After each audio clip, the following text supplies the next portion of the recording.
일생 동안 당신이 반드시 읽어야 할 100권의 책 일당백.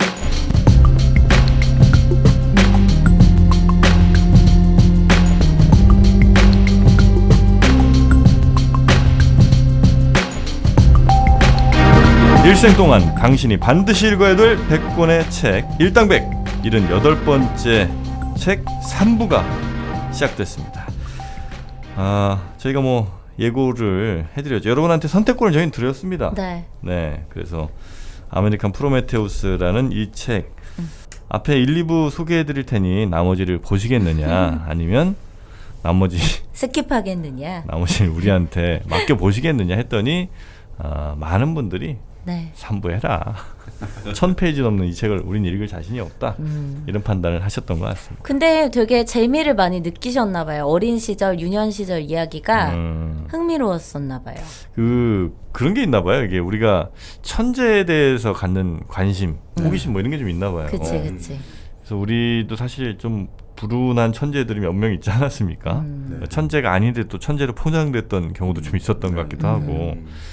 그래서 그 천재들은 어떻게 살았나 이런 관심들을 갖는 거는 왜 그럴까 저는 좀 궁금한 면이 좀 있어요. 왜냐면 사실 누구나 다 어떤 분야에서는 천재 아니겠습니까? 그럴 수 있죠. 정민이 얼굴 천재. 그치. 미모 천재. 지 입으로 미녀라는데 얼굴 천재고 우리 마도님은 또 마도님은 뭐 천재 할까? 역 재테크 천재. 마이너스 재테크의 천재 아니겠습니까? 네. 마이너스의 손. 야. 투자하는 것마다 마이너스. 하지만 굴하지 않아. 천재지. 그래서 천재다 이거죠. 우리 정박님이야 다들 아실 테고요. 저 같은 경우는 지루함을 못 견디는 천재. 항상 지루한 걸 못 견뎌. 네. 좀 참아봐요. 뭐 하나 익숙해진다 싶으면 떠납니다. 네. 늘 새로운 것을 추구하는 남자. 유목의 천재. 네. 신상 천재. 이런 각각의 재능들인데 아마 우리가 흔히 천재라고 할 때는 보통 이제 지능 쪽을 많이 얘기하는 것 같아요, 그죠? 네. 그래서 어떤 새로운 것들을 받아들이거나 이해하거나 혹은 그거를 굉장히 오랫동안 기억하거나 아주 디테일하게 기억하거나 이런 사람들을 우리가 보통 이제 천재다. 그렇죠. 그런 능력들이 그러니까 지금은 좀 창의력이라든지 예전부터 그렇게 했습니다만 그런 능력이 아주 중요한데 결국 가장 근본이 되는 게 암기력이잖아요. 기억력들. 어떤 걸 기억하고 또 그 동작을 기억한다든지 어떤 손짓을 기억한다든지 아니면 어떤 말을 기억한다든지 이 능력이야말로 우리가 세상을 살아갈 때 가장 생존 확률을 높여주는 능력이잖아요. 그렇겠네요. 그러니까 그것들이 아주 뛰어난 사람들일수록 모든 걸 기억을 잘하고 이 상황에서는 이랬다. 별자리가 저럴 때는 이런 비가 오더라, 바람이 불더라 이런 걸 아는 사람이 아주 이 조직이나든지 집단이라든지 이런 안전을 책임질 수 있으니까 그런 능력들을 좀 경의를 가지고 또 평가를 해주지 않았을까 이런 생각이 좀 드네요. 그러니까 우리 어릴 때는요 뭐가 많았냐면 프로그램 중에 애들 나와갖고 막 암산 이런 거 막 하는 프로그램이 있었어요. TV 프로그램에. 최근에도 나왔더라고요. 그랬었나요? 생활의 달인에 보니까.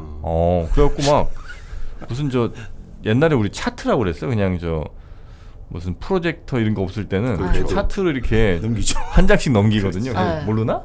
전지. 전지 그렇죠. 같은 맞아. 넘겨야 되죠. 전지 같은데 숫자를 한 200짜리 막 이렇게 써놓고 그거 암산시키고. 그렇죠. 요즘 치면 뭡니까 우리가 작성하는 게 있지 않습니까? 한글 말고. 파워포인트죠 그게. 요즘은 그 전지 차트가 그렇죠. 파워포인트가 있지 한 장씩 넘어가는 거죠. 근데 그거 이제 우리 같이 다 전지 세대야? 궤도라고 그러지 않았냐? 궤도 걸려 있으니까 걸려 있는 그림에가 넘기면 되니까. 그렇죠. 그런 말도 썼던 것 같네요. 그래서 그 지시봉 같은 걸로 이제 다음 장 넘길 때 이제 딱 종이 끼워 넣습니다. 그래서 이제 샥 넘기거든.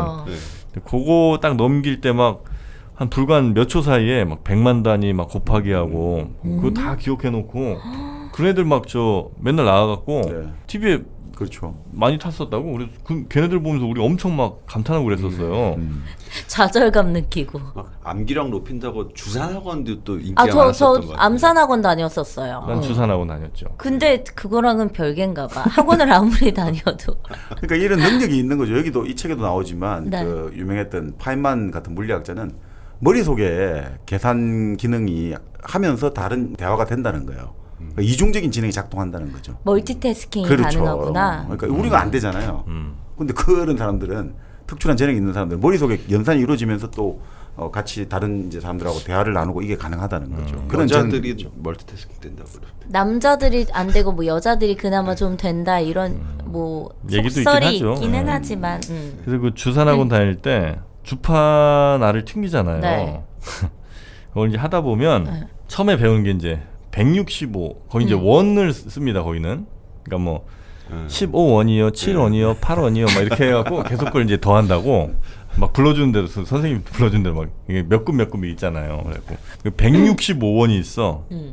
165원이요. 그러면 이제 밑에 있는 한 알 튕기고 100단위. 그다음에 이제 두 번째 10단위에서 위에 한 알, 밑에 한 알. 그다음에 1단위에서는 5 그러니까 맨 위에 있는 알 한 알 튕깁니다. 165. 그걸 계속 더해요. 더하다 보면 어떻게 되냐면 주판알이 한 20줄이 있잖아요. 20줄이 전부 다 제로에서 다 차게 되는 기적을 볼 수가 있습니다. 왜냐면 이제 165를 더하다 보면 999 이렇게 나오거든요. 예, 그래갖고 내가 이걸 했었다고. 165원이요. 지금 너무 쓰잘데기 없죠. 아, 근데. 너무 좀 TMI였나요? 아, 지금 내가 내 삶에선 아 근데 그 뭐 이렇게 물건 사고 할 때 뭐야? 나쁘지 않은 것 같긴 한데. 근데 저는 이런 생각을 해봐요. 왜 예전에는 우리가 그러니까 그 주산 배우셨고 저 암산학원 다녔던 것처럼 그 당시에는 그거를 꼭 배워야 되는 학문이었잖아요. 그것처럼 지금 우리가 하는 것 중에 미래에 쓸모 없어질 만한 게 뭐가 있을까? 지금 우리가 반드시 하고 있지만 대부분이 하고 있지만. 난 그게 늘 궁금해. 뭐 운전 아닐까요? 아, 운전. 네.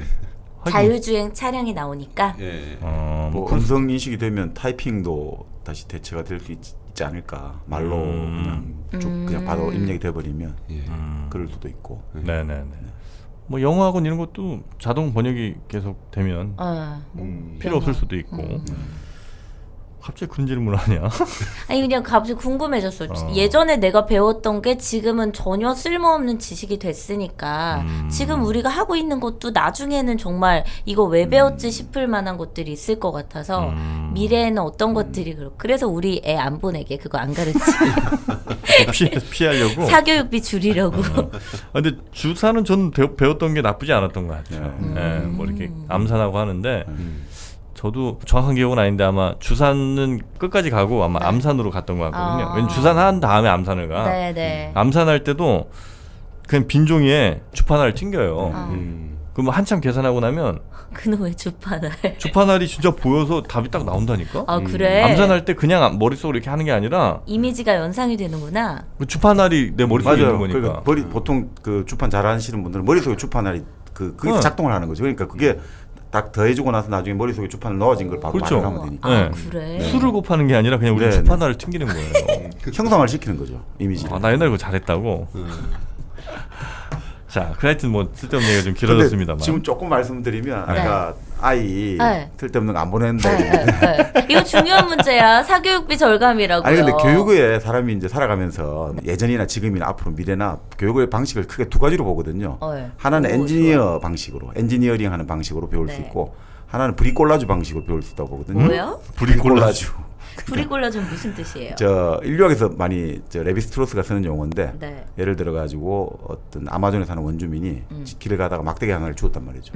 이 막대기를 어떻게 하지? 하다가 그냥 집어넣어요. 근데 이게 지금은 당장은 모르지만 언젠가는 뭔가 도움이 되지 않을까. 그래서 갑자기 어느 틈에 보니까 나무에 뭐 벌통이 매달려 있는데 아무것도 딸 게 없는데 막대기가 있어가지고 그럼 언젠가 쓸 거다라는 게 브리콜라주 방식이거든요. 그러니까 또 어떻게 보면 그건 인기응변이 되는 거죠. 요거가 지금은 뭔지 모르지만 요걸 가지고 임시 그때그때 상황에 맞출 수 있다. 그게 이제 브리콜라주적인 교육 방식이고 그 엔지니어링 방식은 말 그대로 엔지니어가 어떤 시스템을 설계하고 어떤 문제를 해결할 때 어떻습니까? 조건들을 따져보고 조건을 정하고 필요한 문제를 것들을. 해결하는 자원을 배치하고 프로그램을 짜고 그러니까 이제 딱 그런 것들이 엔지니어 방식이죠. 그거는 우리가 흔히 말하는 산업사회의 어떤 문제를 해결하는 논리적 방식이다. 선형적 방식. 그러니까 이런 선형과 비선형 그 방식들을 네네네. 사실 합쳐가지고 이제 우리가 교육이 이루어지니까 아. 사실은 그런 관점에서 보면 지금 당장 쓸모없어 보이는 쓸데없어 보이는데 그게 또 어느 순간에 도움이 될 수 있다. 브리콜라주적으로. 잠깐만 뭐? 브리콜라주. 브리콜라주. 이거 오늘 배워가서 좋다. 브리콜라주. 제가 그 혜택자인 게 네. 예전에 별 쓸데없이 그냥 사자성어 책을 딸딸 외운 적이 있어요. 네네. 그 고사성어, 사자성어 이게 좀 알아두면 괜히 있어 보일 것 같아서 정말 쓸데없다. 쓸데없잖아. 그걸 되게 듣고 그것도 한 1000페이지래요. 네. 그걸 외웠다고? 할 이유도 없이. 쓸데도 일이 없었지. 없었구나 그때. 그렇지, 일도 없었지. 근데 나중에 그 퀴즈 대한민국인가 나갔는데 마지막 문제에 사자성어 문제가 나왔어. 그래서 망양지탄을 내가 맞춰버렸어요. 응, 그래서 망양지탄이랑 뭐 맥수지탄이었나? 하여튼 두 개가 나왔는데 그 두 개를 맞추는 바람에 내가 2,000만 원 땡겼다고. 그러니까 브리콜라주 방식이 저는 괜찮다고 생각을 해요. 그러면 정말 여러 가지를 다 해야 되잖아. 아니 근데 그래서 그 애가 그 중에 언제 쓸지 모르는 게 100가지가 있다고 치면 애가 원하는 걸 그때 그렇죠. 시키면 되는 거지. 그러니까 그 애 마음 가는 대로 그게 무슨 논리도 어떻게 보면 틀려 없을 수도 있죠. 그냥 자기 마음 가는 대로 하나 잡아냈는데 그게 의외로 자기가 맞을 수도 있고. 그때부터 이제 운빨인 거고. 그게 걸릴지 안 걸릴지 모르지만. 근데 이제 그걸 좀 봐주면 그 바로 그것도 열심히 하는 사람한테 운도 따른다잖아요. 우리 맞아요. 세렌디피티라고 하는 것들. 우연한 행운이지만 그것도 계속 하는 사람한테 뭔가 다가오지. 전혀 엉뚱하게는 안 온다. 그러니까 그런 우연한 행운도 사실은 열심히 하는 것 속에서 내가 뭔가 마음에 들어하는 것 속에서 선택할 때 확률이 높아지더라. 이렇게 볼 수 있죠. 이 코딩 교육 있잖아요. 그게 좀 그런 것 같아요. 저는 그러니까 지금 그게 엄청 핫한 교육이잖아요. 뭔지 잘 모르겠지만 코딩이라는 거 애들 많이 하거든. 그쵸. 근데 그게 과연 미래에도 이 교육이 쓸모 있을 것인가를 생각해 보면 그렇지 않을 것 같아서. 코딩은 그런데 괜찮은 것 같아요. 아, 그래요? 그거를 직접적으로 뭐 내가 소프트웨어를 만든다고 꼭 그게 아니더라도 네.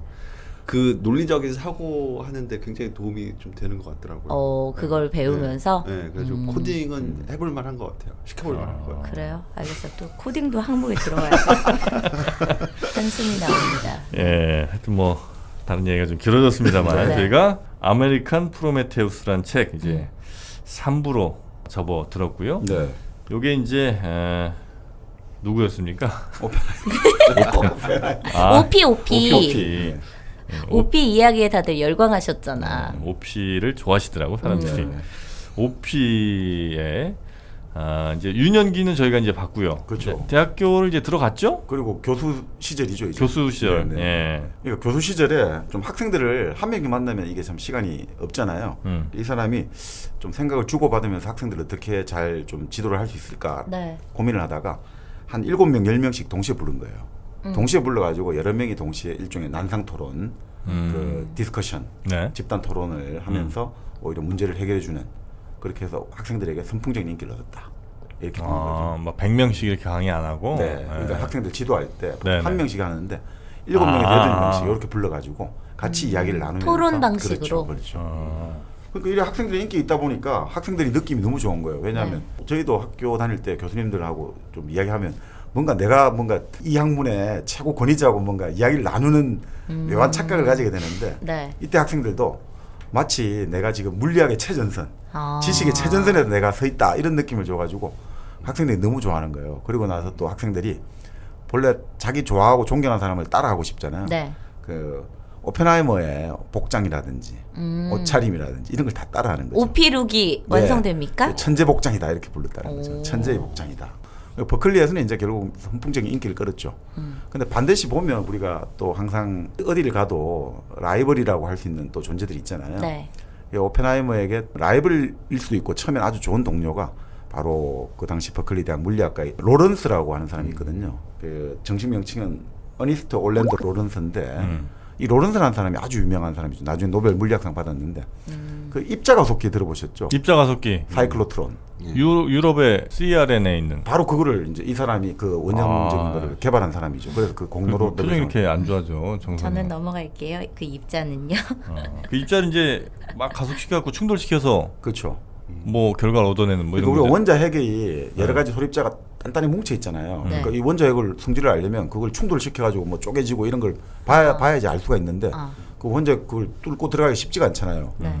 뭐 어려운 용어로 쿨롱 장벽이라는 게 있다는데 아. 그러니까 그거를 하기 위해서 결국 입자를 가속시켜야 속도를 막 인계점 올려가지고 이제 충돌을 시키면 쪼개질 수가 있으니까 네네네. 그걸 하여튼 이 사람은 어떤 개발한 공로로 노벨상을 받았는데 이 로런스하고가 이제 둘이가 완전히 양대 산맥이 된 거죠. 근데 로런스는 노르웨이계 이민이었대요. 노르웨이계. 그쪽이다 보니까 이 사람 같은 경우는 당시 학교에서 어떻든 유태인이 아니잖아요. 그러니까 좀 이 학교 총장들이라든지 기존 세력들하고 나쁘지가 않아요, 사이가. 아, 충돌될 게 없구나. 네. 총장도 오피는 데리고 가지 않아요. 아. 그 흔히 말하는 캘리포니아의 상류사에 네. 그쪽 데리고 가지 않아요. 근데 이 바로 이 로런스 같은 경우는 상류사에 적극적으로 소개를 시켜주고 그 클럽에 네. 이제 가입을 시켜주는 거죠. 우리도 뭐 그런 클럽들이 있잖아요. 좀 배타적인 사교 클럽 미국들. 같은. 예. 근데 여기 자격 조건들이 까다로운 거죠. 그런 식으로 결국 그 오피 같은 경우는 학문에서는 워낙 이제 최전선을 달리고 아주 업적이 뛰어나도 결국 그 주류 사회 흔히 말하는 그 배타적인 기독권 사회에서는 들어가지 못한다. 네네. 이런 것들이 깔려 있었던 거죠. 네. 자 그러면서 이제 계속 그 연구 활동에서 성과를 얻고 있는데 네. 뭐 항상 그랬다는 거죠. 핵심은 잘 집었는데 예전에 말씀대로 마무리를 세련되게 하지는 못했다. 그러니까 어떤 사람들이 이 사람이 전형적인 미국식 인물이라는 거죠. 미국의 자동차가 뭐 미국도 포드 자동차 대중화 제일 먼저 시켰지만 그래도 최고급 하면 우리가 다 독일로 치잖아요. 네. 네. 그죠? 네. 왜 미국 차는 최고급으로 인정을 못 받냐 이거죠. 그러니까 미국 사람들 입장에서는 문화적으로 보면 그건 하나의 신발 같은 거다 이거죠. 왜? 그러니까 차라는 게 신발 같은 거다 네. 이거죠. 이게 없으면 움직이지 못하니까. 네. 근데 신발을 우리가 뭐 신고 다닐 때 반드시 꼭 무슨 호텔이라든지 아주 좋은 건물에 양탄자 깔린 카페 깔린 복도만 걸고 다니는 게 아니잖아요. 네. 또 예를 들어 미국에서 목장에서 진창에도 신발을 신고 다녀야 되고 하니까 그 신발이랑 기본적으로 신고 다니면 되는 거 아니냐 이거죠. 아, 튼튼하기만 하면 되지 네. 뭐. 그러다 보니까 이 오피가 결국 미국식으로 기계를 만드는 것처럼 빨리 만드는데 적당히 만들면 된다. 빨리 속도가 중요하고 대량이 중요하지. 그 완성도를 높여가지고 최고의 정밀도를 자랑한다. 이거는 미국식 스타일이 아니야. 이 전형적인 좀 미국식 인물이었다. 이렇게 보는 거죠. 그러니까 이 사람 같은 경우가 한 가지 문제를 오랫동안 파고드는 참을성이 없었다는 거죠. 네. 미국적인 그 어떤 사람들은 그렇게 표현을 해요. 그래서 이 사람 같은 경우는 여러 가지 새로운 문들은 많이 열어보는데 그 문을 열고 들어간 사람들은 다른 사람들이 들어가는 거다 이거죠. 아, 문은 이 문 좀 다 열어줬는데. 그래서 뭐 스펙트럼 선에 대한 연구도 그렇고 또 중성자 별에 대한 연구도 그렇고 먼저 의미 있는 논문을 쓰는데 그 쓴 걸 가지고 나중에 결국은 그 말씀드린 블랙홀 같은 경우도 이 사람이 선구적인 업적을 깔아준 거죠. 네. 근데 블랙홀을 해가지고 업적을 낸 사람들은 또 다른 이런 식으로 연기도 많이 되는 거죠. 뒷심이 부족하네. 뒷심이 부족한 건가요? 우리가. 그러니까 이게 결국 성격과 기질이 중요한 요인인데 네. 네. 결국 그런 것 같아요. 이 사람은 딱 듣자마자 그러니까 이 사람을 왜 다른 사람들이 좋아했냐면 다른 학자들이 이 사람은 의견을 듣자마자 결점을 발견한다는 거예요. 그러니까 물리학자들 같은 경우가 아이디어만 있으면 이 사람 찾는 거죠. 네네. 야 내가 이런 생각을 했는데 어떠냐. 오피는 딱 듣자마자 결점을 발견해 주니까 얼마나 좋습니까. 그러니까 이 사람은 정말 그러니까 한마디로 물리학자겠죠. 물리학자 지도를 하는 사람이고 네. 그러니까 좋은 교사가 꼭 좋은 연구자는 아니잖아요. 연구자하고 교육자가 좀 다르지 않습니까? 네. 연구자는 기본적으로 호기심이 강하고 통찰력이 있어야 되고 뭐 그런 면에서 오피도 많습니다만 또 하나가 결국 지속적으로 끌고 갈 수 있는 끈기가 있어야 되는데 네. 이 사람은 너무 머리가 좋으니까 보면 딱 결점이 나오니까 네, 그건 네. 잘하는데 그 지점에서 이제 조금 그 마무리가 네. 되지 못했다는 거죠. 이렇게 저 뒷심이 부족한 경우에는 어떻게 선식 해야 돼? 드시면 어떨까 싶어요. 뒷심에는 선식이지. 끈기 없는 사람들은 선식을 먹어야 돼. 특히나 뿌리 나무 뿌리 같은 그 뒷심을 위해서는 네. 이 뿌리 마켓의 선식 여러분께 꼭 권하고 싶습니다. 광고 한번 들어볼까요? 305호에 사시는 김희영 씨의 고민. 딸, 아침은 먹고 가야지. 안 돼요! 학교 늦어요! 아, 어디 간단하고 건강한 아침밥 없나?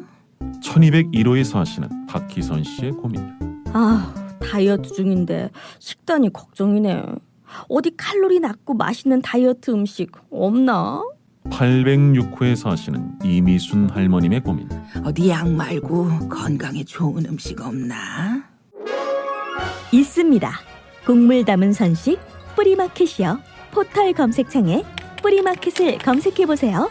곡물 담은 선식은 45가지의 곡물, 야채, 과일, 수산물을 넣어 만들어 건강에 좋고 바쁜 직장인, 학생, 다이어트가 필요한 분 식사 대용으로 드실 수 있어 좋고 아이들과 어르신들의 간식으로 드실 수 있어 좋습니다.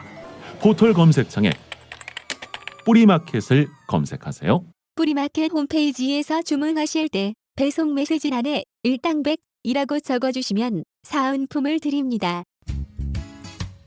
네, 뿌리마켓에 여러 곡물들로 만든 선식 여러분 드시고 뒷심바리에서 책도 앞에 한 30페이지만 읽는 사람들이 있어요. 제가 그래요.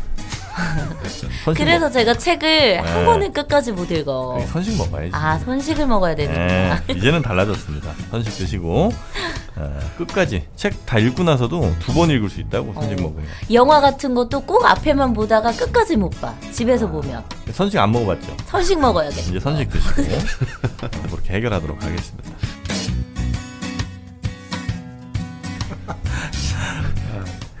그러니까 사실 뭐 어떻든 오펜하이머는 교육자로서 아주 어떤 어려운 내용도 알아듣기 쉽게 탁월하게 쉽게 설명하는 능력이 있었다 이렇게 보면 되겠죠. 자, 결국 그래서 이 사람이 뭐 이제 교수로서 아주 성공적인 생활을 하고 있는데 당연히 이제 그 여성들과 어떤 이 생활이 시작돼야겠죠. 청춘 생활이 시작돼야 되는 건 아니에요. 시작될 수 있는 거죠. 꼭 돼야 되면 안 되는 건 아니에요. 너무 늦게 시작이 됐어 저분은. 20 그럼 한 그렇죠. 20대 이제 20대 중후반부터 이제 시작되는 거죠. 그래요. 20대 중후반부터 교수가 돼요? 네. 너무 똑똑해서? 아니 그러니까 그때는 또 그런 교수들이 꽤 있었죠. 네. 네. 네. 우리나라도 대학원이 없으니까 뭐, 그때는? 아니 대학원이 있었어도 그때 대학원이 있었어요? 있었죠. 우리나라도 네. 한 1960년대 뭐 70년대 이때만 해도 한 30대 교수 많았잖아요, 그죠? 그 50년대 같은 경우가 우리가 교수 자원들이 없잖아요. 네. 그 신생 나라에서 네. 그러다 보니까 학사만 가지면 교수 임용도 많이 했어요. 학사. 그렇구나. 네, 학사만 갖고도 교수 임용이 많이 됐죠. 됐어. 그때 서울대도 들어가기 쉬웠어 그때는. 맞아 그런 말 다 하더라. 네. 정박님도 그때 들어가신 거죠? 아니야 이분은 들어가기 어려울 때 들어가셨고 YS 뭐 이런 분이 좀 쉽게 들어갔죠. 그 40년대 전쟁통에 들어갔. 뭐 이제 40년대 그때 시험은 다 쳤죠. 근데 그래도 그때 돈이 있어야 갈 수 있었던 돈 거 있으면 가는 아니에요? 거예요. 그쵸.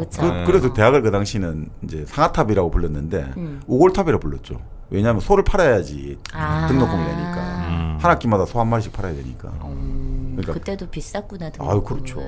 근데 문제는 그 당시에는 대학을 나와도 취직 자리가 별로 없잖아요. 네. 은행원이라든지 학교 선생님 말고는 자리가 없거든요. 그러니까 정말 가기 힘들었죠. 그랬나요? 네. 그런 것들. 요즘도 약간 비슷해. 요즘도 좋은 대학 나와도 어디 취직할 데가 없어요. 그래 맞아. 그러니까 예전에 50년대 60년대 그 예를 들어 가지고 60년대 초반 이전까지는 대학을 나와 가지고 취직자리 몇 개 안 되지 않습니까? 네. 그럼 대부분 낙향하는 경우가 많았어요. 대학 대학 졸업하고? 네. 대학 소리 있을 수가 없잖아요. 그 등록금 다 내고? 네. 그런 경우도 많았어요. 그래요? 네. 오히려 근데 한 70년, 80년 넘어가면서부터 이제 그러니까 아무래도 이제 됐구나. 흔히 말해서 60 그 년대부터 네. 아무래도 산업화 정책이라든지 이런 것들이 외자가 들어오고 하면서 그런 것들의 경제 패러다임이 바뀌면서 일자리 많이 생겨났죠. 그러니까 요즘도 가끔 막 70, 80 되신 분들이 서울대 나왔는데 예체능 쪽으로 빠지신 분들도 계시단 말이에요. 그런 분들 와 어떻게 그런 선택을 할 수 있냐 뭐 이런 얘기 하시는데 그럴 수도 있었다는 거지. 그러니까 50년대 같은 경우는 1950년대는 사법고시를 치잖아요. 사법고시에 수석 차석이 별로 의미가 없는 게 뭐 제가 알기로는 어느 해는 3명 정도 뽑았거든요. 3명. 3명 5명 뽑는데 뭐 수석이 뭐가 중요해요. 그런데도 수석 차석 얘기를 했어요? 아니 그러니까 그게 의미가 없다는 거지. 그러니까 오히려 3명 뽑고 뭐 10명 뽑고 된 거 자체가 네네네. 근데 그때만 해도 또 서울법 때만 해도 1년에 100명 이상은 신입생이 있었단 말이죠. 근데 그래요? 그러니까 참 그 뭐 힘들었죠. 50년대만 해도. 그러니까 그게 사법고시를 돼야지만 되니까. 그러니까 나머지는 다 그럼 놀아야죠. 다 놀아야죠. 아니면 만년 고시생이 되는. 법대가 서울대와 있는 것도 아니고. 그렇죠.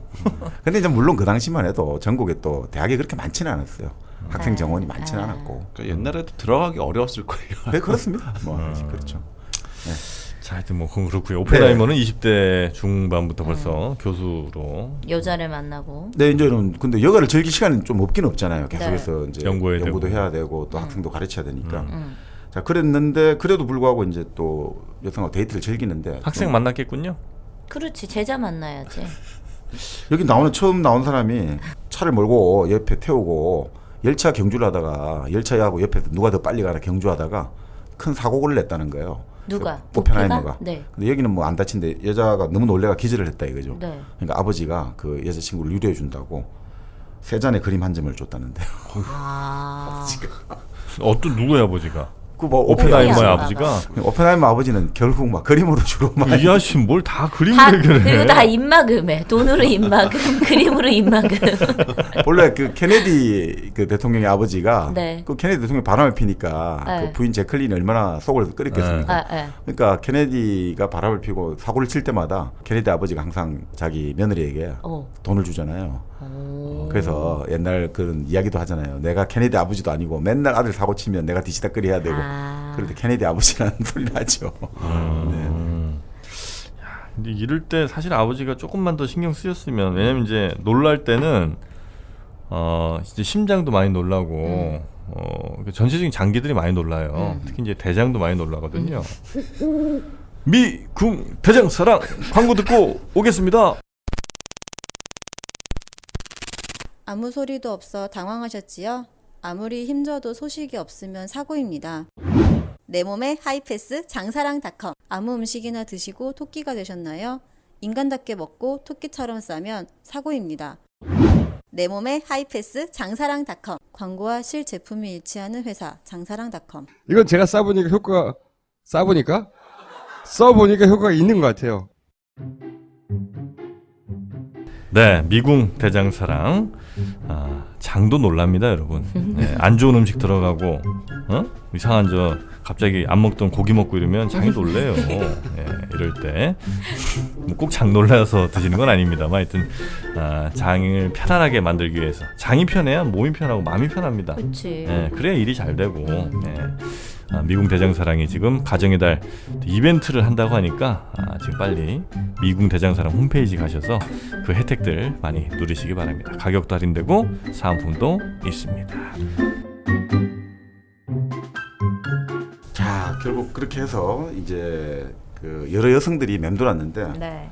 뭐 오펜하이머가 워낙 그 대화술이 좋고 네. 또 오펜하이머가 제일 좋아했던 게 꽃을 선물하는 거예요. 자기가 여자한테요? 네, 그러니까 여자들이 너무 그걸 좋아했대요. 오펜하이머의 그런 연애 방식을. 꽃을 선물하는. 네. 꽃을 주는 남자였죠. 네. 그러다 보니까 꽃을 준 남자. 꽃을 준 남자. 염색약 광고였지? 중의적 의미입니다. 뭐야? 자, 그때 28년에 미쳤어. 음란방송이야. 왜? 꽃을 드렸다고요. 그래서 28년에 네. 헬렌 캠블이라는 어떤 사람과 약혼한 사람이 있는데 네. 이 사람을 만났어요. 이 사람하고도 이제 계속 또 결혼하고 나서도 계속 만나기 시작해요. 누가 결혼을 하고? 헬렌이라는 여자가 결혼하고 나서도 유부녀인데 오피를? 계속 만나기 시작해요. 네. 그러니까 오펜하이머가 좀 바람기가 있어가지고 이 헬렌 캠벨 입장에서는 그러니까 이 사람 관심을 너무 심각하게 받으면 안 된다. 어차피 이 사람 저 사람 다 집적되니까 나한테만 하는 거 아니야라고 하면서도 그래도 워낙 카리스마가 넘치니까 되게 좋아했다는 거죠. 그리고 이 당시에 오펜하이머가 동생에게 쓴 편지를 보면 재밌는 이야기를 해요. 모든 남자들은 여성들에게 매력적으로 보이고 싶어해. 그런 욕망이 꼭 그 형식만은 아니야. 그런데 그런 매력은 가지고 싶다고 해서 얻을 수 있는 것은 아니야. 이게 참 그래서 우리가 행복하려고 노력하지만 그건 아무런 설계도 없이 기계를 만들려는 것과 같다. 행복하려고 내가 여자에게 인기가 얻으려고 노력한다지만 그거는 아무런 설계도 없이 기계를 만들려는 것 같다. 그거는 노력해서 되는 건 아니야라고 이제 말하는 거죠. 타고나야 된다는 거예요. 그러면서 또 동생이 여성 문제로 이성 문제로 고민하니까 여자 문제로 고민할 필요는 없어라고 난 내게 단정적으로 말해주고 싶다라고 말을 하죠. 그러면서 어차피 될 놈은 되고 안 될 놈은 안 되니까 타고나야 되는 거니까.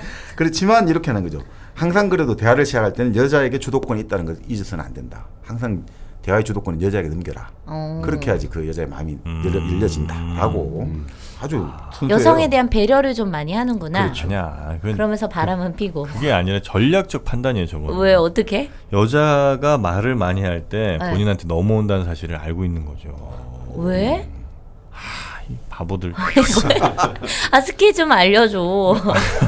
아니 남자가 이게 남녀 관계에서 남자가 뭐 많이 하는 실수 중에 하나가 자기 아는 거 많다고 혹은 막 무슨 뭐 커피 얘기 많이 하는데 그 얘기 엄청 한다고 안 듣고 여자 입장에서는 싶어. 뭐 관심도 없는 얘기를 저렇게 그렇지, 많이 하나. 그렇지. 지 혼자 신나갖고 정말 그거는 남자가 제일 잘못하는 거고 일단 여자가 하는 얘기를 아주 재밌게만 잘 들어주면 거의 한 반 이상은 먹고 들어가는 거예요. 근데 이제 오펜하이머는 그걸 알고 있네. 그렇죠. 그래서 여성한테 어떤 대화 주제를 꺼내면 좋을지를 끊임없이 그렇죠. 잽을 날리면서 탐색을 해야 돼요. 어떤 얘기를 여자가 좋아하는가. 그래서 그 여자가 좋아할 얘기를 계속해서 끌어내는 거.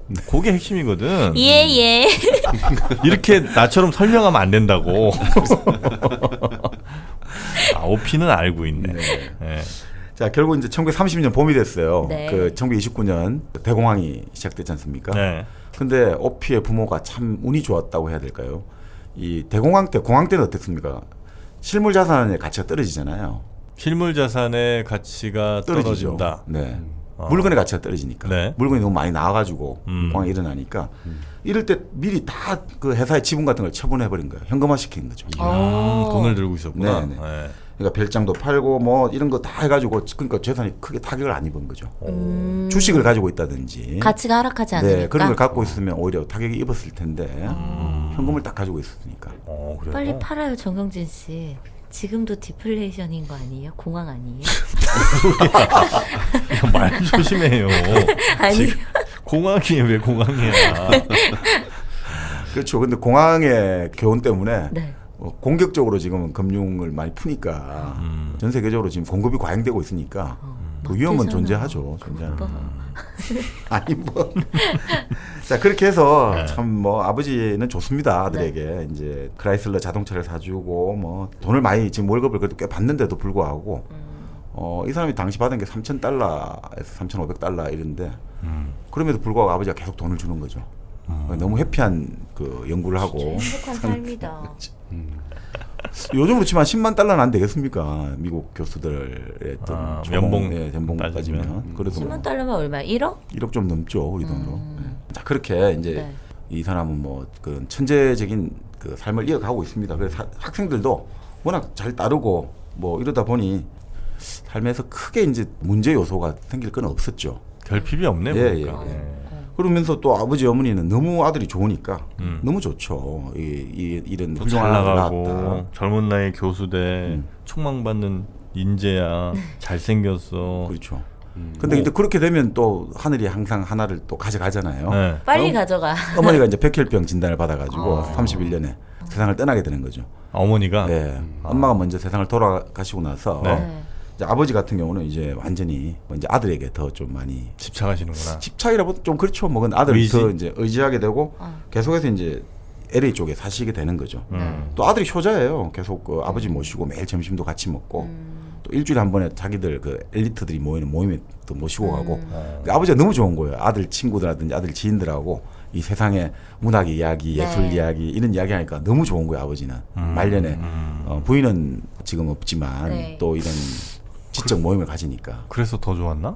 아니, 아버지 뭐 그런 건 아니고 아버지는 예술을 워낙 좋아하니까 아버지는 항상 아들이 이런 아들 때문에 내가 이런 자리에 오게 됐다 해가지고 그럼 다행입니다. 항상 했던 말이 예전에 말씀드렸지만 어떻게 내가 이런 아들을 낳았을까. 너무 행복할 것 같아. 근데 진짜. 그래서 오펜하이머가 이제 결국 그 여러 사람들하고 만나면서 산스크리트 고대 인도 그것까지 봐요? 네, 연구에 관심을 가지게 되거든요. 그래서 이 사람이 제일 좋아했던 책 중에 하나가 바가바드 기타. 이 사람은 그 책을 읽기 위해서 언어를 배운 거예요. 그런 식으로. 참 멋진 것 같아요. 나이가 아무리 많아, 그러니까 이건 젊지만 나이가 많으신 분도 내가 안나 카리니나 같은 거를 원서로 읽기 위해서 러시아를 다시 배운다 이런 분도 봤거든요. 그런 분들을 그렇죠, 좋죠. 그런 그리고 외국어를 나이 들어서 배우시면 이 뇌세포가 잘 활성화된다고 하잖아요. 외국어를요? 네. 배울까 나도. 아직 뭐 나이 젊으신데. 자, 그래서 이제 결국 바가바드 기타에 심취해가지고 자기 차 이름을 가루다라고 불렀죠. 가루다? 인도 항공을 가루다 항공 있잖아요. 그게 힌두 신화에도 비신우를 태우고 날아다니는 거대한 새예요. 신을 태우고 날아다니는. 그 거대한 새 이름을 가루다로 부르는데 자기가 신이죠, 그죠? 자기를 태우고 다니는 자동차에 가루다를 딱 붙여주니까 오펜하이머는 자기를 신으로 생각하는 거죠. 그런 식으로. 여러분은 지금 정박, 정민영, 정프로 그리고 마돈이 함께하는 일당백을 듣고 계십니다. 예전에 아인슈타인이 연구를 할 때 자기 생각이 여러 군데 분산되는 걸 방지하기 위해 가지고 뭐 미국 사람들은 면도용 비누가 있고 세안용 비누가 있고 몸을 씻는 비누 다 따로 있잖아요. 그 아인슈타인은 그 복잡하다고 그냥 하나로 다 통일했다고 하거든요. 이 삶의 규칙성을 아주 좋아하더라고요. 단순하게 만들고 규칙적으로 만들고. 아, 그게 규칙입니까? 나름 그 규칙적으로 단순하게 만드는 거예요. 매일매일 하는 일이니까. 그렇죠. 그렇게 해야지 이 사람들은 이제 이 복잡한 현상에서 어떤 규칙성을 찾으려 하는 사람들은 그런 것들을 만들더라고요. 박진영 씨가 그러잖아. 뭘? 그 완전 딱 규칙을 만들어서 몇 시에 일어나서 아침에 뭐 그 논이랑 뭐 올리브 오일이랑 자기가 먹는 그 각종 영양제들을 딱 먹고 완전 규칙적으로 시간을 분 단위로 쪼개가지고 매일매일 그렇게 한대. 세모 스쿠알레 먹잖아. 뭐 조금 길이 다를 수 있습니다만 어떻든 근데 그렇게 뭐 규칙적으로 자기 자신을 생활을 하면 변화는 오히려 빨리 우리가 캐치할 수 있죠. 우리가 그렇지 않습니까? 그 계속 이리저리 살다 보면 내 변화를 잡질 못하는데. 그렇죠. 우리가 예를 들어 매일 내가 어떤 일정한 시각에 학교 담장 밑을 걸어갈 때 내가 아침 7시, 아침 8시 걸어갈 때 그러면 언제 꽃이 피었나 언제 꽃이 짖는지를 알 수가 있잖아요. 근데 내가 아침에 갔다 저녁에 갔다 이러면 모르잖아요. 그렇죠. 아침에 여기가 담장을 걷다가 저녁에 걷다가 하면 다른 길로 돌아가고 네. 이러면 근데 모르니까. 규칙적으로 해야지 다시는 변화를 빨리 캐치할 수 있거든요. 그래서 내 변화를 캐치 못하나? 아, 불규칙적으로 생활해서. 휴식은 너무 싫어해 나는. 저도 좀 그런 것 같아요. 규칙적인 걸 싫어해가지고. 그러니까 칸트식으로 말하면 네. 우리가 내 마음대로 하는 게 자유냐, 칸트는 내 마음대로 할 수 있는 거는 짐승도 그렇게 한다 이거죠. 예를 들어 그게 뭐냐면 사실 그렇진 않은데 칸트 말하는 거는 자율. 그러니까 내가 스스로 규칙을 만드는 사람이 진짜 자유로운 사람이다. 그러니까 칸트 입장에서는 그런 거죠. 아니 사람들 그런 이야기 하잖아. 아니 그러면 지금 지하철 선로에 어떤 아이가 피 흘리면 누워 있다. 지하철이 들어온다. 아니 당신은 그럼 당신 목숨이 중요하지 않냐. 그럼 그 아이를 구하려고 하면 네 목숨이 날아가는데 어떻게 할 거냐라고 할 때 아무리 칸트식으로 사람이 선한 의지가 있고 어떤 도덕적인 의무를 가지고 행동해야 된다고 하지만 어떻게 할 거냐 할 때 칸트식으로 말하면 이렇거든요. 나는 저 아이를 구해야 되는 게 나의 지금 양심의 명령이다. 그럼 구해야 된다. 그리고 내 목숨도 죽지는 않을 거라고 생각하고 그 동시에 움직여야 된다고 생각한다. 그러면 나는 그 이상 이유는 내가 책임질 게 없다. 그 내가 죽을 수도 있고 안 죽을 수 있지만 내가 내 규칙, 내 의무에 따라서 행동하고 나서 그 위에 것까지는 나는 생각할 필요가 없다. 라고 이제 주장하는 거죠. 칸트식으로 말하면. 사람들이 보통 말하는 거는 아니 아무리 뭐 규칙을 만드는 게 중요하다지만 아니 그게 네 목숨이 달려 있는데도 그 규칙을 그거 해야 될 거냐라고 할 때도 아니다. 그거 자체는 내가 인간으로서 내 스스로 원칙을 만들었기 때문에 그 자체 내가 만약에 스스로 그 규칙을 따르게 한다면 나는 그 인간으로서 내가 완성된 것이기 때문에 그 위에 것은 두려워할 게 없다라고 말을 하는데 뭐 모르죠. 그는 뭐 예를 사람마다 들어서 그러니까 내 규칙이라는 게 위기에 빠진 약자를 보면 내가 구해야 된다는 게 내 규칙이라고 그렇죠. 양심의 정하더라도 의무라는 거죠. 양심의 의무라도 당장 기차 달려올 것 같으면 그냥 안 달려드는 게 보통 사람들의 판단인데 일단 뛰어들고 그 이후의 상황에 대해서는 뭐 운명에 맡기겠다. 운명이라기보다 그 이상을 고민할 필요가 없다는 거죠. 그리고 내가 죽는다라고 생각할 필요 없다 이거지. 난 살 수 있다고 생각하고 최선을 다해서 둘이가 다 사는 방향으로 나는 하여튼 움직여야 된다라고 하고 만약에 근데 거기서 뭐 예를 들어 둘이 다 죽을 수도 있고 한 명이 살아날 수도 있고 또 둘이 다 살 수도 있는데 거기에 대해서는 나는 선택을 했기 때문에 행동을 했기 때문에 더 이상 고민할 필요가 없다라고 하는 게 이제 흔히 말하는 칸트식의 동기주의란 거죠. 칸트가 그 매일 아침 똑같은 시간에 나가시던 네, 그분 맞습니다. 맞죠? 네.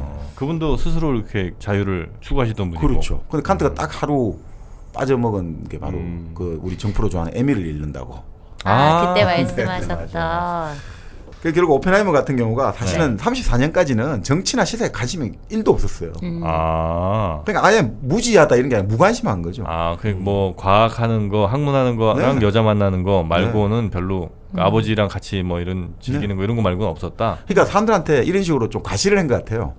그 1929년 10월 29일 대학 폭락이 일어났지 않습니까? 주식시장에서. 그걸 누가 몰라요, 미국에서. 근데 이 사람은 그거 나는 몇 달 뒤에 그 소식을 알았어. 이런 이야기 해주는 걸 좋아했대요, 자기가.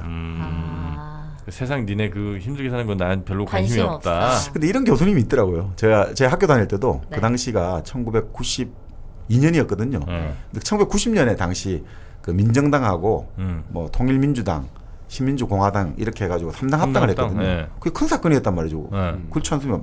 맨날 신문에 나오고 이렇게 했는데 저 그때 학교 다닐 때 92년이잖아요. 이미 2년이 지났는데 심리학과 교수님인데 지금 민정당 아니야 이런 거야.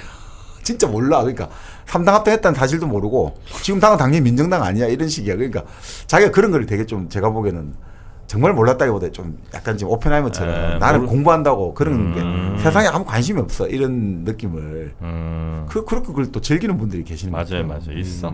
그런 사람들. 그리고 이런 것들이죠. 나는 대통령 선거에 투표권 한 번도 투표를 해본 적이 없어. 이걸 자랑스럽게 말하는. 그건 스트레이트죠. 네. 나는 뭔가 속세를 초월했다. 이런 자꾸 인상을 주고 싶었던 거죠. 근데 주변에서는 이제 동료들은 이제 좀 좌익이라든지 이런 데 관심이 많았죠. 그래서 사실은 뭐 히틀러가 독일에서 권력을 장악하던 아무런 뭐 별로 그게 관심이 없었어요. 그런데 1934년에 당시에 버클리 주변에 항구들 있지 않습니까? 샌프란시스코 그 항구 쪽에서 부도 노동자들, 하역 노동자들 파업을 일으켰거든요. 근데 그때 그 파업을 일으키는데 이 파업을 진압하는 흔히 말하는 구사대라고 해야 되나요? 이 사람들로 버클리 대학의 미식 축구 선수들을 고용한 거예요. 아이고야. 운동 선수들을 이제 고용해가지고 으쌰 미식 축구 이게 몸싸움 잘하잖아요. 아유. 그러니까 그때 이 사람이 노동자 집회에 가자 하면서 처음 눈을 떴다는 거예요. 바로 오피가 그 노동자 집회를 가면서 이제 이게 뭔가 이 사회가 뭔가 이런 걸 이제 눈을 뜨기 시작했고 특히 자기도 이제 결국 그 반유태주의가 당시 고조되고 있었거든요. 네. 경제가 어려워지면 유태인들이 아무래도 금융이라든지 이런 뭔가 돈이 좀 갖고 있잖아요. 네. 그런 사람들에 대해서 좀 핍박하는 분위기가 만들어지잖아요. 그러니까 이미 오피가 하버드 대학 들어갈 때 유태인 쿼터제가 있었는데 그런 문화가 계속 확산되는 거죠. 그러니까 이 사람도 결국 내가 친구 같은 버클리의 물리학자 로렌스는 최상류층의 어떤 클럽에 들어갔는데 자기는 들어갈 수 없다는 걸 알잖아요. 뭐 그렇다고 해서 크게 뭐 그걸 의식한 건 아니지만 그렇게 안 들어가더라도 나름 꽤 만족스러운 인생이었다 하는데 그럼에도 불구하고 이제 조금씩 달라져가는 거죠. 그리고 아주 운명의 여인을 만나게 되죠. 나중에 오펜하이머 인생에서 나중에 오펜하이머 경력에서 이 여인과의 만남이 오펜하이머를 예를 들어 이제 좌익으로 모는 아주 근거가 되는 그런 운명의 여인을 만나게 되는 거죠. 오피가 만난 그 여자 이름은요? 진 테트로. 테트로? 예, 진 테트로. JT. 진 테트로. 맞잖아요. 그렇죠. 진이죠, 뭐. 그러니까 이름을 진이라고 불렀죠. 진. 오펜하이머 나이 32세. 진의 나이 22세. 그러니까 딱 10살 차이네요. 비슷하시네요. 저요? 갑자기 저를 부러우세요? 아니. 부럽나 봐. 늦지 않았어요. 자, 이 진도 키가 170cm에 몸무게는 58kg을 넘은 적이 없다. 네, 뭐 그런 식으로 아주 날씬했다는 거죠. 그러니까 오펜하이머하고 비교해 보면 진짜 크네요. 오펜하이머도 뭐 이 책에는 178인데 여성의 키가 170이면 힐을 신고 하면 진짜, 뭐 진짜 크다. 부러우세요? 아니요, 그게 아니라. 지금도 늦지 않았어요. 자, 그렇게 했는데 하여튼 정말 이 오펜하이머가 이 보자마자 너무 뿅 간 거죠. 그래서 이 진은 아버지가 버클리 대학의 교수예요. 영국의 영시 초스라는 영시인을 전공했는데 그 영문학이 이제 조예가 이제 깊겠죠. 아버지를 따라가지고 너무 좋아했죠. 서로 이제 이야기가 맞고 하니까. 자, 그렇게 해서 이제 그 여자를 좋아했는데 이 바로 진이라는 사람은 어릴 때부터 좀 정치의식이 강한 사람이죠. 무솔리니나 히틀러에 반대하고 그래서 러시아 혁명을 동경하고 이 진 같은 경우는 완전히 빨간물이 들었다고 스스로 친구들에게 자랑스럽게 말하는 사람이에요. 자, 그리고 이 사람은 결국 미국 공산당에 이제 가입을 하는 거죠. 공산당에. 그때 미국에도 참 공산당이 있었군요. 있었죠. 미국 공산당이나 미국 노조가 아주 힘이 셌단 말이죠. 미국 노동운동이. 결국 그거를 왜 이렇게 돼버렸냐. 미국 공산당과 노조의 힘이 약해지게 된 것들. 그 30년대부터 바로 그 에드거 후보의 FBI. FBI가 결국 집요하게 이게 파괴를 시도했고 결국 그걸 완전히 제압했다. 이렇게 이제 보는 경우가 많죠. 자, 결국 그래서 이제 뜨거운 데이트가 이제 시작된 거죠. 진 같은 경우도 오펜하이머의 독특한 열정을 잘 알고 있으니까 이런 이야기를 했어요. 7살 때부터 강연한 사람이에요, 이 사람은. 오펜하이머 7살 때 광물학회 가서 강연한 사람이잖아요. 그러니까 이 사람은 어린 시절이 전혀 없는 사람이다. 그러니까 우리하고 달라. 평범한 사람하고 달라. 이 사람은 7살 때부터 바로 점핑, 이 학문의 세계로 점핑한 사람이다. 우리하고 다른 사람이다. 라고 하면서 이제 그걸 되게 좋아했대요. 그리고 오펜하이머가 기본적으로 진을 만나기 전에도 항상 적어도 5명의 여자가 항상 주변에 있었다는 거죠. 월요일마다 만나고 화요일 만나고 이렇게 그랬나 보죠. 부러워요, 정프로? 지금도 늦지 않아. 지금도 늦지 않았어요. 다들 왜 이래 오늘? 자, 그러면서 이제 이 친구가 만나고 이러면서 오펜하이머가 타의 의식에 눈을 뜨게 되고 네. 특히 독일에서 이제 당시 핍박을 벌어지니까 독일에서 유태인들이 미국으로 이렇게 도피를 하고 싶은데 돈이 없잖아요. 그럴 때 이제 돈을 이제 대주기 시작하는 거예요. 특히 이제 독일에 고모가 있었는데 고모하고 사촌들이 올 때 이제 오펜하이머가 돈을 대주는 거예요. 이 고모는 평생을 그래서 고마워했던 거죠. 오펜하이머 고모가 죽을 때도 뭐 오펜하이머 생각밖에 안 했다는 거죠. 항상 우리 조카, 생명의 은인이네. 생명의 은인이 우리 조카. 자, 그런데 이제 그러면서 이제 이 사람은 공동체 삶에 좀 더 적극적으로 참여하겠다라고 생각한 거죠. 오펜하이머요. 예, 그러니까 이제 이런 유럽의 반유태주의가 오펜하이머에게 같은 내 동포들이 좀 내 민족들이 고생을 하고 있구나. 또 그 다음에 이제 대공황 이후로 사람들이 얼마나 힘들게 삽니까? 네. 우리 분노의 포도 같은 거 보면 나오잖아요. 미국의 남부에서 완전 흙먼지밖에 없으니까 섬으로 분노의 가는데. 포도가 뭐예요? 그 존 스타인백의 소설인데 네. 이 사람들이 포도가 보통 이제 한 송이당 한 200알 정도 열린단 말이에요. 근데 막 한 80개밖에 안 열려.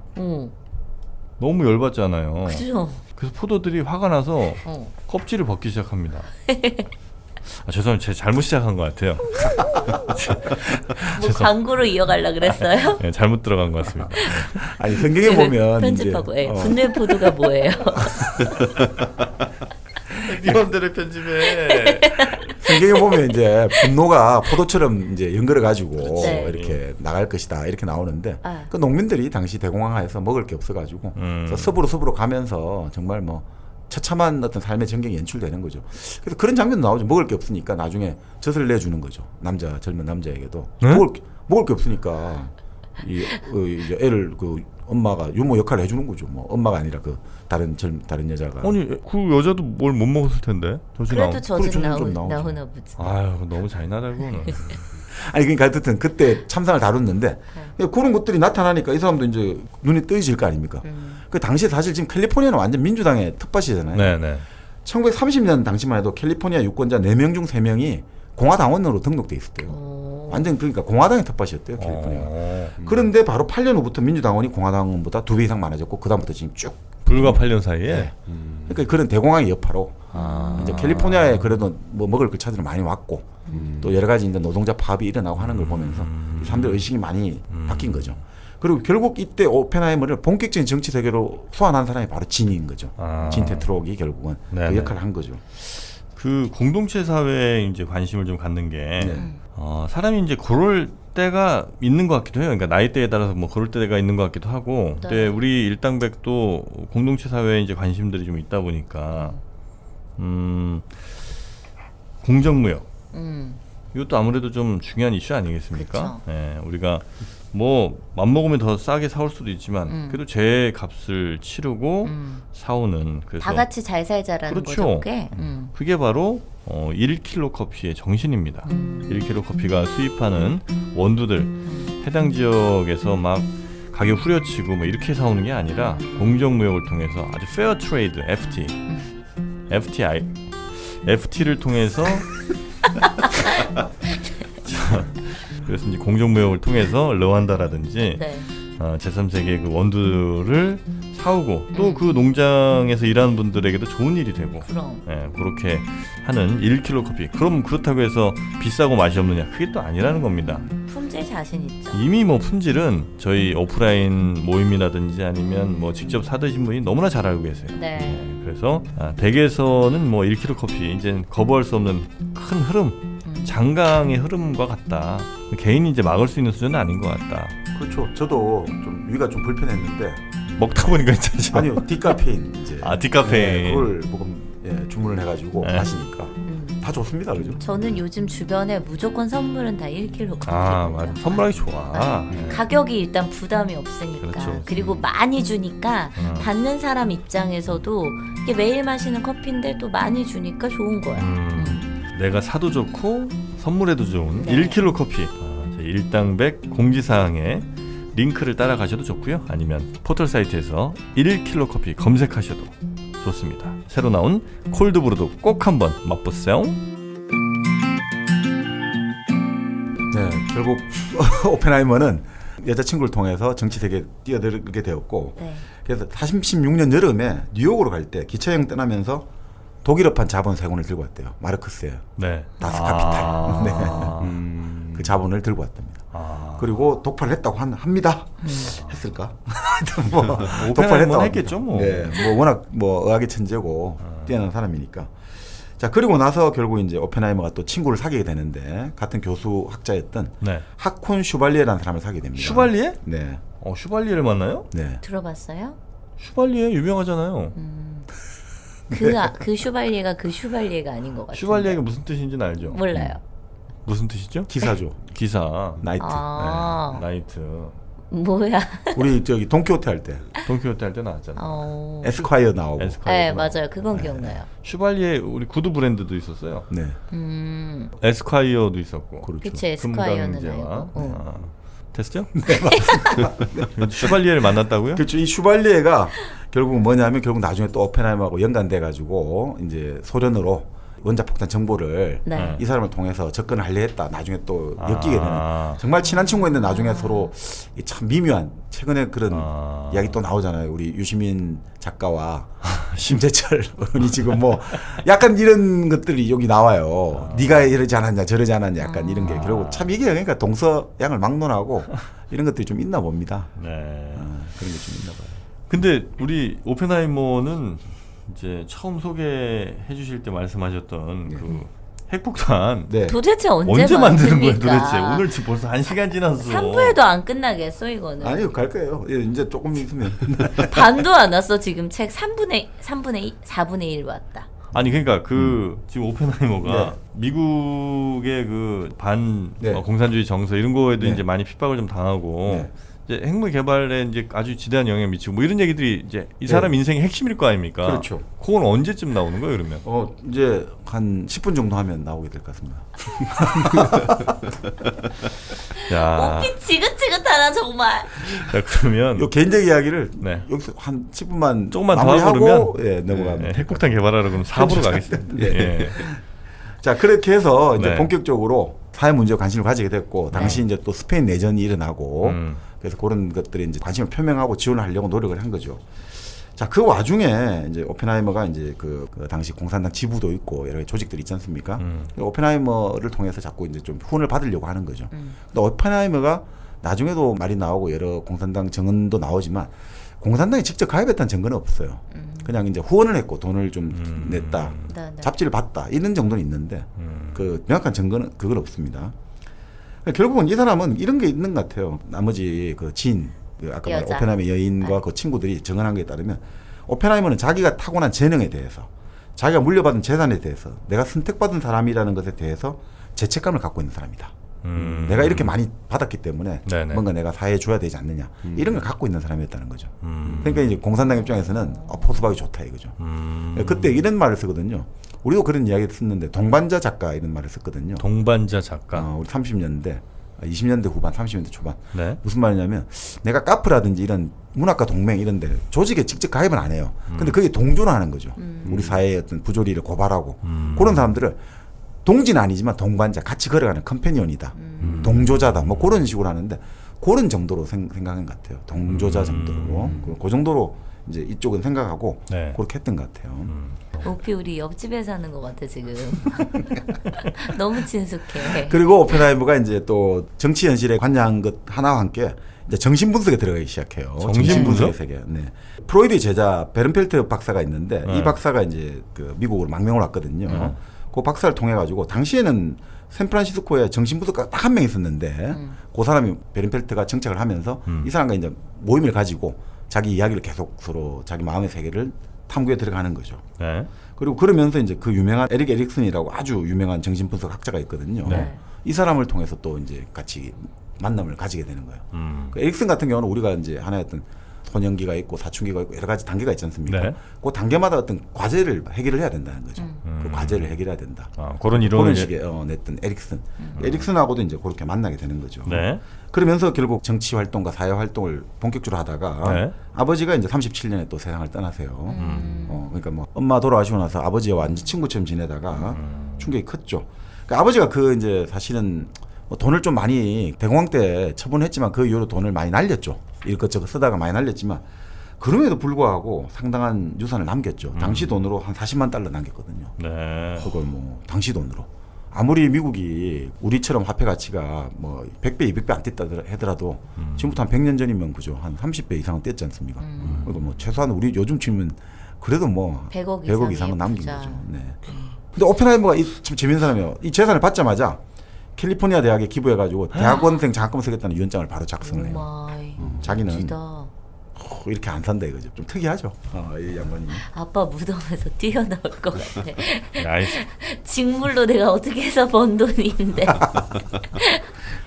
근데 이제 동생이 프랭크도 이제 자랐는데 이 동생이 36년에 오펜하이머보다 빨리 결혼을 해요. 근데 동생이 문제는 이 결혼한 여자가 제키 오펜하이머인데 이 동생이 좀 말 그대로 공산주의 활동에 가깝고 집안도 되게 좀 프롤레타리아 출신이에요. 그래서 이 사람이 자기 재수지를 되게 좀 비아냥거려요. 왜요? 뭐냐면 재수지 소개할 때 어떤 사람들한테 뭐라 말하냐면 내 동생이 결혼한 웨이트리스예요. 이런 식으로. 아 진짜. 뭐 진짜 웨이트리스였어요? 웨이트리스 아르바이트를 했죠. 공부를 하기 위해서, 학업을 하기 위해서. 그렇다고 그렇게 그 예전에 토마스 만도 왜 자기 형이 좀 술집에서 역업하고 결혼하니까 그 술집 여자 뭐 이런 식으로 엄청 비하를 했는데 네. 참 미국도 서양 사람들도 그죠. 이런 거 보면 되게 비하를 했대요. 그래 되게 싫어했다는 네. 거죠. 좀. 동생이 아니 그러니까 형이 이제 재수씨를 싫어한 거죠. 그 형이. 동생이 더 싫어야 되는 거 아니 이 상황이면? 서로 그렇게 이제 형제 사이는 갈라지나요? 안 보여. 형과 나 사이의 관계는 변함이 없습니다. 라고 동생은 항상 하죠. 그래요? 하죠. 네. 인정하나 보지. 맞아 웨이트리스야. 내 아내는. 자 그렇기 때문에 1930년대가 너무 그때 이제 공항이 오고 나니까 못 산 사람 너무 못 살고 하다 보니까 이 불의와 공포에 맞서기 위해서 이렇게 한 건데 결국 그런 것들이 공산당에 이제 가입하게 된 원동력인데 이게 나중에 결국은 다 지금 보면 FBI가 나중에 추적한 자료들 보면 다 나오거든요. 이 언제 해압을 했고 누가 참여했고 어떤 말을 했는지. 네. 정말 이런 것들을 다 추적해내요. 그 동생은 어떻게 솔직히 가입을 하잖아요. 자기 성향도 드러내는데 오펜하이머는 절대 드러내지 않아요. 정치 성향은 있더라 하더라도 수수께끼 같은 사람이다 이거죠. 결코 직선적으로 자기가 이렇다 이런 것들은 오펜하이머 안 하는 사람이에요. 네. 근데도 나중에 이렇게 온갖 그렇죠. 고초에 시달렸군요. 네네. 결국 그렇게 이제 오펜하이머가 나중에 뭐 이런 친구들, 이 친구들이 결국은 나중에 사실은 다 그 공산당 활동에 가입했고 그 나중에 비참한 일들이 벌어지는 거죠. 친구를 밀고 해야 되잖아요. 그래서 나중에 결국 이런 것들 보면 FBI는 오펜하이머를 영원히 공산주의라고 볼 수는 없다. 그러니까 판정할 수 없다고 판정되는 거죠. 그러니까 판정 불가능, 유무죄를 내릴 수 없다. 네네. 이런 판단을 내렸는데 왜냐하면 전부 다 정황증거거든요. 누가 그랬다더라. 이거 갖고 뭐 할 수가 있나요? 그 이후로 독일과 소련은 불가침 조약을 체결하게 되고 1939년에. 그러니까 이게 너무 그 당시 충격인 거죠. 소련은 사회주의 혁명의 조국인데 어떻게 저 파시즘한 독일하고 불가침 조약을 체결해가지고 서로 짝짝꿍을 하고 바로 폴란드를 침략하잖아요. 네. 독일이 그 조약을. 그리고 폴란드 땅을 서로 나눠 먹잖아요. 어떻게 이럴 수 있는가. 결국 혁명은 아주 이상이 고결하지만 현실 사회주의 국가에서는 자기 국익이 우선이 되잖아요. 나치가 제일 싫어했던 것 중에 하나가 공산주의인데. 그렇죠. 근데 나치도 마찬가지죠. 이제 그 유럽을 침략하기 위해서는 일단 소련을 중립화 시켜놔야 되니까 같이 그러면 서로 나눠 먹자 이렇게 되는 거죠. 그리고 이제 스탈린의 정치 재판들이 당시 미국에서 소개되기 시작하는 거죠. 사회주의 조국에서 일어나는 일들이 사실은 한 개인의 독재적인 어떤 행태들 이런 것들이 많이 일어난다. 그 모스크바 재판이라는 게 어마어마하게 이거는 완전 이게 조작된 재판이다. 프레임업이 됐다. 이런 이야기들이 많이 이제 올라가기 시작하는 거죠. 자, 그럼에도 불구하고 오펜하이머는 결국 루스벨트를 계속 지지하고 있었던 거죠. 결국 그 루스벨트에게 지지했고 네. 자기 친구에게도 야 그래도 루스벨트를 찍어야 되지 않겠냐. 뭐 이런 것들을 하고 계속해서 후원금은 내고 그리고 공산당 명예에 성명서 내는 거 도움은 주고 있어요. 그렇지만 공식적으로는 어쨌든 나는 당원증도 없고 당비를 납부한 건 아니다. 후원은 하지만 그리고 공산당은 뭐냐. 공산당의 명령에 따른 사람이다 이거죠. 공산당원은. 나는 당의 명령에 따르지 않는다. 라고 했기 때문에 이런 애매모호한 관계를 계속 유지하고 있다. 루스벨트는 당시 뭐 공산당은 아니었죠? 루스벨트는 아주 민주당이요. 네, 민주당에 그러니까 민주당 지지도 하면서 공산당도 한쪽에서 좀 마음속으로 지지하고 경제적으로 좀 도와주고 이 정도 상황이었다. 오펜하이머는 그랬죠. 오펜하이머는. 예, 왜냐하면 루스벨트 같은 경우는 이제 당시에 루스벨트가 대공황에서 결국 그 우리가 흔히 말하는 뉴딜을 추진했지 않습니까? 네네. 그 뉴딜을 추진하다 보니까 이것들이 정부의 어떤 재원들이 투자가 돼야 되잖아요. 텐시에 댐을 쌓고 뭐 여러 가지 이런 정부가 구호 활동을 해야 되니까. 근데 그게 전통적인 미국의 작은 정부의 관점에서는 이게 말이 안 됐잖아요. 네. 그렇게 되니까 이것들이 계속 위헌 판결 비슷하게 자꾸 법원에서 브레이크가 걸리잖아요. 그래서 나중에 어떻게 합니까? 루즈벨트 입장에서는 대법원 판사를 임명권을 가지고 다 바꿔버리고 이렇게 이제 나오잖아요. 네. 그러면서 이제 이게 당시 미국의 보수층들이나 기업가들은 이거 빨갱이 아니야? 이런 식으로 이제 그 루즈벨트에 대해서도 그런 의심의 눈초리들이 높아져 가고 있던 때였죠. 네, 당시는. 네. 이런 상황에서 오펜하이머는 이제 사회에 점점 관심을 갖게 됐고 네. 이제 핵으로 좀 빨리 가고 싶은데. 네네네. 네. 그리고 한 말씀만 더 드리면 네. 결국은 진하고 관계는 끊어져 버렸고. 끊었어요? 네, 진은 나중에 의사가 돼요. 이제 의대를 가가지고 의사가 되고 정신과 의사가 되는 걸로 네. 알고 있습니다. 그리고 이제 결국은 누구를 만나냐? 키티 에리슨이라는 유부녀를 만나요. 키티? 키티. 안녕 키티? 네. 헬로 키티? 네. 헬로키티. 네. 결국은 그 유부녀하고 가든 파티에 만나가지고 또 사실 키티가 먼저 첫눈에 반한 거죠. 네. 그리고 결국 오펜하이머도 끌리게 되고 이 키티는 또 대단한 사람이에요. 행동파 여인이거든요. 첫 번째는 충동적 결혼했고 두 번째 결혼한 남편이 스페인 내전에 참가해서 결혼. 전사를 하게 되고 네. 네, 그런 식의 아주 뜨거운 여자였죠. 그리고 아주 좌파적 여자였는데 결국 오펜하이머를 사랑하게 됐고 오펜하이머는 키티와 결혼하게 됐는데 어떤 사람들은 또 키티를 어마어마하게 싫어하는 거죠. 이 여자 때문에 오펜하이머 인생이 망쳤다. 이런 식으로 이야기하고 너무 여자가 좀 정서적으로 불안정하고 알코올 중독자다. 나중에 보여준 게 허구날 술독에 빠져가지고 네. 오펜하이머를 괴롭혔고 자기 아이가 이제 2명 낳았거든요. 첫째가 아들, 둘째 딸을 낳았는데 특히 아들과의 사이에 이게 도저히 엄마하고 애착이 형성이 안 돼가지고 학대를 했고 둘째 딸을 놓고 나서는 그런 이야기도 있죠. 오펜하이머가 자기 친구 부인이 둘째 딸을 좀 봐줬거든요. 네. 그 부인이 우울증이다 하고 좀 난 놀러 가야겠다 해가지고 그 친구 부인한테 찾아가가지고 진지하게 우리 딸을 네가 입양해주면 안 되겠니? 그 정도로. 네. 왜냐하면 우리 딸은 너 같은 사람한테 키워야지 잘 자라지 우리한테 못 길러 이래 되거든요. 결국 나중에 오펜하이머 둘째 딸은 자살을 해버려요. 진짜. 그리고 오펜하이머 아들도 상당히 힘든 삶을 많이 정서적으로 좀. 근데 오펜하이머 아들은 나중에 목수가 되거든요. 그래서 결국 그러니까 참 천재의 아들 딸들이 그 누굽니까 저기 그 유명한 러셀도 그렇고 러셀 같은 경우도 자기 이상을 가지고 부인하고 거기도 오픈 메리지거든요. 네. 그러니까 자기 집안에 부인이 애인을 데려와서 같이 살아요. 그렇게 살거든요. 그리고 애도 낳아요. 그럼 애를 낳아 자유롭게 키웠는데 러셀도 아들 딸들이 나중에 정신적인 문제가 좀 정신병을 좀 앓았고 그런 경우가 많아요. 희한하게 또. 왜 그런지 참. 저를 보면 자꾸 그런 얘기 하세요. 아니에요 저는. 네. 그렇게 해서 이제 그 키티하고 결국 이 키티가 아주 하여튼 그런 뜨거운 사람이었는데 네. 공산당 입장에서는 이제 진짜 스페인 내전에 참가했다가 죽은 전쟁 영웅의 미망인이다, 과부다 이거죠. 그렇게 돌아왔다 이거죠. 그래서 미국 공산당에서는 정말 이 진짜 이 사람 순교자다. 우리 공산주의를 위한 순교자다. 키티를 되게 이제 키워줬죠. 근데 이제 키티 같은 경우는 처음에도 결혼식을 좀 충동적 올리고 또 그 다음에 그 당시 결혼한 유부녀 상태에서도 좀 충동적 결혼식 올린 거였어요. 자, 그 상태에서 결국 29살 때 오펜하이머를 만나가지고 이제 완전히 서로 이제 반하게 되었고 오펜하이머는 근데 왜 그러냐? 사실 그 친구의 아내였다는 거예요. 누가요? 이 여자가 키티가? 그러니까 친구가 이제 결혼을 하겠다라고 하니까 다들 너무 놀란 거죠. 야 아무리 그래도 그렇지 친구 아내를 다른 사람도 아니고 그게 되냐 이러니까 누가 그런 이야기를 해요. 오펜하이머는 바람둥이는 아니었지만 자신에게 매력을 느끼는 여성들에게 강하게 끌리는 남자였다. 자기 좋아하는 사람을 좋아하는 사람이다 이거죠. 그러니까 자기가 먼저 좋아하는 게 아니고 자기를 싫어하는 사람을 내 싫어하는 사람을 내 반드시 내 여자로 한번 만들겠다, 이런 이게 스타일이 아니고. 아니라 내를 좋아하는 사람한테 하고 나도 좋아 이렇게는. 그래서 키티가 자기를 너무 좋아하니까 지향할 수 없는 매력을 느꼈다는 거예요. 특이하네. 그러니까 사람은 특이하다. 다양하니까. 네. 자 결국 그렇게 해서 그런 이야기했어요. 핵 언제 만드냐? 아니 그래서 결국은 미치겠네. 결혼을 40년 하고 이제 핵을 만들어 가야겠죠. 결혼하고 핵을 만들러 가는 핵을 만들어 가야겠죠. 이제 얼마 안 남았네요. 야, 가자 핵 만들어. 자 그래서 이제 40년에 결혼을 하게 되고 근데 아까 말씀대로 태어난 사내 아이를 피트라 불렀는데 이 뭔가 좀 무관심한 거야. 엄마가 애에 대해서 애착이 안 만들어져요. 자 그 와중에 결국 이제 말 그대로 이제 핵 문제가 바로 그 40년에 결혼했지만 이제 39년부터 핵 분열의 발견이 이루어지면서 핵 문제가 이제 시작이 되는군요. 다음 시간부터 하시죠. 네네네. 야, 3부 제목은 정해졌네요. 핵은 언제 만들어요? 3부는 그렇게 가면 되겠다.